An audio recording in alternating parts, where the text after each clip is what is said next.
We have two things today I want to talk to you about. One, on Wednesday evening, there is a winter sports a meeting. All parents, students that are playing a winter sport. So if you're doing wrestling, basketball, or soccer, the meeting will be at 6:15 in the multi-use room, and we need the parents.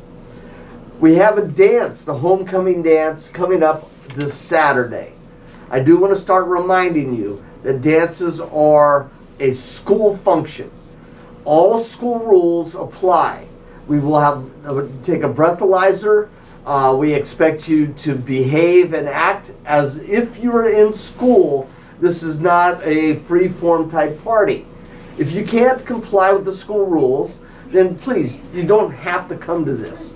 This is for ones that want to enjoy and dance and be part of a school celebration in a different type of environment and setting.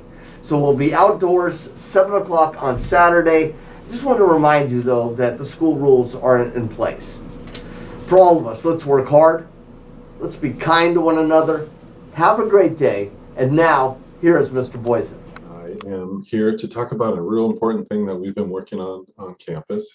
There's a committee called the Health and Wellness Committee, and they've been working on some goals and really trying to support the entire student, the social and emotional aspects, physical aspects, mental health, wellness. And so I want to present a project that they have put into place, and I'm going to go ahead and share screen. Okay, so, oops. There we go. So the Health and Wellness Committee, the Fishbowl Project. So the Health and Wellness Committee, just to kind of explain what that organization or group does, the Half Moon Bay High School Health and Wellness Committee was formed in order to address issues surrounding the mental and physical well-being of our students. The community is comprised of faculty, staff, parents, and students. And anybody can join, so you're welcome at any time. Please go and contact Ms. Tower if you're a student, or if you're a parent, and she can go ahead and arrange to give you the meeting times, and everybody's welcome. So please, I encourage anybody who wants to help support our students with their physical well-being and mental well-being, and just come together as a community and really build up our students and our families at Half Moon Bay High School. So the background, the goals, after our pandemic, and we're still feeling the effects, and it's not over, but we are back to full in-person learning. There was an initiative in the state of California called a restorative restart. And so the goal here was to kind of take a look at how education occurred before the pandemic. What are things, adjustments, revisions, alterations, revolutions, changes in education during the pandemic? And how do we go forward? How do we make a positive change from what we have learned during that very, very difficult experience? So the Health and Wellness Committee, they're really focused to create safe spaces for all students' feelings and ideas to be seen. And that's what the Fishbowl Project is about.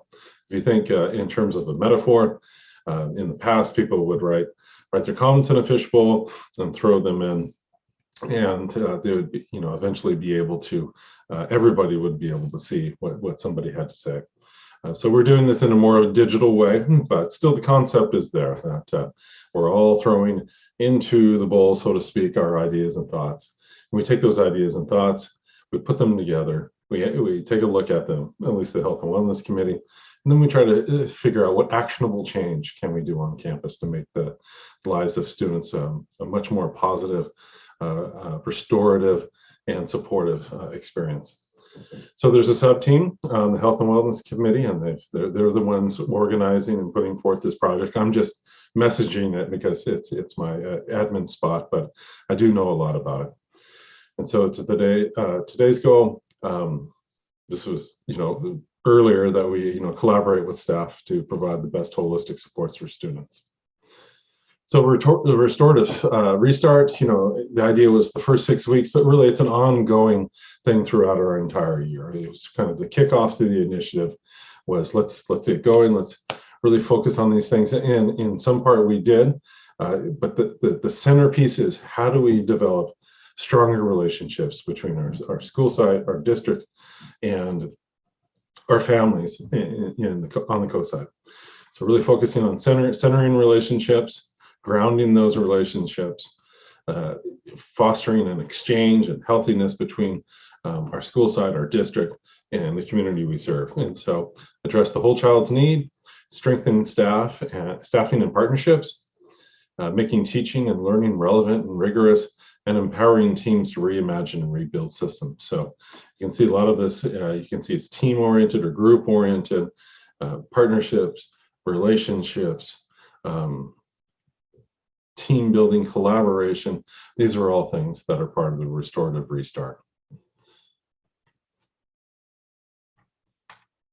Okay, so about the project, explain restorative restart. So the first step here is an advisory push-in. So starting tomorrow, we're going to be pushing into your advisory, and it's going to be really simple. You're going to be sent a Google form through Schooloop, and it shouldn't take more than 5 minutes to respond to the question. And it's over a period of time from November 8th through November 29th. And the question types will be progressively more social and emotional oriented. Okay, really looking at who you are as a person, how you feel as a person, and how we can affect change to help support you. Again, the length of the responses, no more than 5 minutes. We don't want to take up your advisory time, which is really valuable for you to make up quizzes and tests, and also just to take care of schoolwork that you need to, or meet with your teachers for guidance, more explanation, more support, tutoring, that type of thing. So the next steps, once we get that information, the Health and Wellness Committee will take a look at what we get back, the feedback, and chart a path forward. You know, how can we take the feedback that we get and move it into some sort of actionable plan? So the timeline works like this. You know, week one is this week, just trying to do the promotion, get it out there. PR, just you know, make sure everybody's aware of it in the community. And then the first week, I'm sorry, I misspoke earlier, but the first week's next week, in which you get the Google form. And then week 3, you get another question, and we're working on those questions. Then we have Thanksgiving break, yay, week off.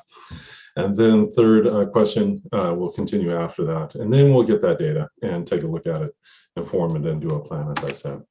So focusing on next steps, we really want to know how students are feeling, how their feelings are evolving as we return to school. And you know, what current activities might we remove or replace or revise? The main thing is how do we support, and it says whole children, but you're all young adults, and so how do we support the young adult in you? And so what current activities might we modify, what activities might we add, expand, and what site and classroom policies can be adopted or revised? So I know this is the last slide for another presentation. You can't ask any questions, but if you do have questions, please consult with your advisory teacher, or just come and see me or Ms. Tower or Mr. Nazar or your counselors, and we'll go ahead and do our best to clarify anything that needs to be clarified. So I hope this finds you well, and you are having a great day, and you all take care of yourself. Thank you.